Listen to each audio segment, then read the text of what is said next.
সময় দেখা যায় মানুষের সাইবার ফ্রডের শিকার হচ্ছে, কাউকে কল করে, ভিডিও কল করে, সাইবার ব্ল্যাকমেল মানে ডিজিটাল ব্ল্যাকমেলিংও করে।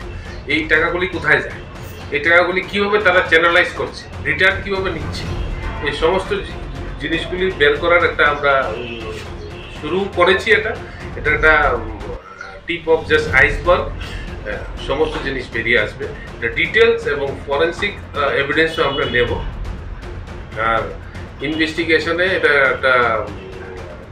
একটা ডিটেল ইনভেস্টিগেশন হবে। অনুমানিক কত টাকা উদ্ধার করা হয়েছে তাদের এক একজনের অ্যাকাউন্টে লাখ, মানে এক একজনের কেউর অ্যাকাউন্টে সার্কুলেশন করলে লাস্ট 6 মাসে 25 লাখ 30 লাখ করে ঢুকেছে।